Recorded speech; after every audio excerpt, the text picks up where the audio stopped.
Hello student, आज हम लोग पढ़ते हैं प्रोजेक्टाइल मोशन। प्रोजेक्टाइल मोशन में किसी बाल को हम लोग यू स्पीड से फेंकते हैं हवा में। ये जो यू स्पीड है इसके दो पार्ट बनते हैं, एक यू कॉस थीटा और एक you sine theta. You cos theta इसको हॉरिजॉन्टली मोशन कराता है, मतलब क्षैतिज में ये लेकर जाता है, जबकि यू साइन थीटा ये हवा में मोशन कराता है। यू कॉस थीटा को कोई ऐसा फोर्स नहीं है जो इसको प्रतिबाधा उत्पन्न करे इसके मार्ग में, जबकि यू साइन थीटा के मार्ग में एक फोर्स आता है mg, क्योंकि इसका मास हमारा m है तो इस पे फोर्स लगता है mg, और mg की वजह से ग्रेविटेशनल g इस रीजन में रिटार्डेशन का काम करती है।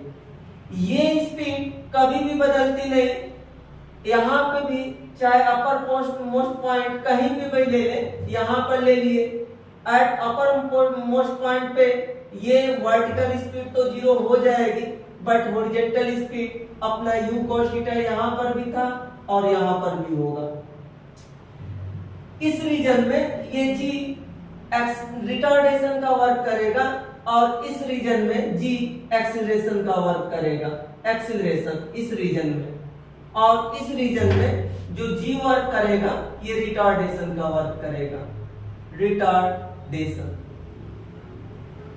अब हम लोग ये देखेंगे, इसको दो तरीके से ट्रीट करेंगे। एक हम लोग देखेंगे वर्टिकल डायरेक्शन में, तो वर्टिकल डायरेक्शन में यहां से मैंने इसको u स्पीड से फेंका, इस पे g की वजह से इसकी स्पीड क्या हुई, सॉरी u नहीं, u sine theta, u sine theta की स्पीड से ये जा रहा है, g की वजह से इसकी स्पीड धीरे धीरे घटेगी और घटते घटते एट लास्ट में जीरो हो जाएगी। जबकि अगर हॉरिजॉन्टल में हम लोग देखें तो हॉरिजॉन्टल में इसकी स्पीड हमेशा क्या रह रही है, बरकरार रह रही है, u cos थीटा।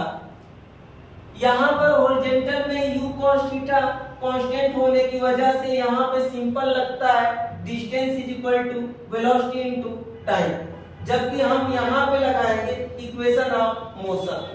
हम यहाँ पे इक्वेशन ऑफ मोशन लगाते हैं और इक्वेशन ऑफ मोशन में फर्स्ट इक्वेशन ऑफ मोशन हम लोग यूज करते हैं, तो हम लोग लिखते हैं vy is equal to uy minus gt। vy zero, क्योंकि यहाँ पे vy जीरो हमारा, या इससे हम लोग ट्रीट करें तो यहाँ से भी हम लोग देख सकते हैं कि vy जीरो है, बराबर uy हमारा u साइन थीटा है, u sine theta minus gt। gt इधर जाएगा तो gt बराबर u साइन थीटा, तो t बराबर u sine theta upon g। हम लोग ये देख रहे हैं कि जितना टाइम यहाँ से यहाँ तक जाने में ले रहा है उतना ही टाइम यहाँ से यहाँ तक आने में ले रहा है। इसलिए अगर हम लोग बात करते हैं फ्लाइट टाइम की, कि फ्लाइट टाइम का मतलब कि ये हवा में कितनी देर तक चलता है, रहता है, तो flight time t is equal to 2u। 2 अपने जगह पे u की वैल्यू, सॉरी qt, t की वैल्यू हम लोग रख देंगे 2u sine theta upon g। इस तरह से हमारा आ जाएगा फ्लाइट टाइम t बराबर 2u sine theta upon g। अब हम लोग निकालते हैं h मैक्स। h मैक्स मतलब मैक्सिमम हाइट। अब मैक्सिमम हाइट के लिए हम लोग लगाएंगे equation of third equation of motion. Third equation of motion में vy स्क्वायर बराबर uy square minus 2gh max. अब ध्यान देना, फाइनल वेलोसिटी यहाँ पे जीरो है तो हम जीरो कर दिए। इनिशियल वेलोसिटी हम लोग देख ही रहे हैं कि u साइन थीटा है, तो हम लोग u साइन थीटा का whole square minus 2gh max. 2gh max को इधर लेके जाएंगे तो 2gh मैक्स बराबर u square sine square theta. अब 2g से हम डिवाइड कर देंगे तो ये हमारा हो जाएगा 2g। इस तरह से हम लोगों को मिल जाएगा एच मैक्स बराबर you square sine square 2g। तीसरी कॉन्सेप्ट हम लोग देखते हैं, जो यहाँ पे हम लोग स्पेस बचा है यहाँ यूज कर सकते हैं। हम तीसरा कॉन्सेप्ट में लिखते हैं रेंज, कि रेंज क्या हमारा आएगा। तो रेंज में अब हम लोग सिंपल देख रहे हैं कि ये वेलोसिटी कभी बदल नहीं रही है और ये वेलोसिटी तब तक इस वेलोसिटी से मोशन करता रह रहा है जब तक कि ये स्वयं यहाँ से चल के यहाँ तक ना आ जाए।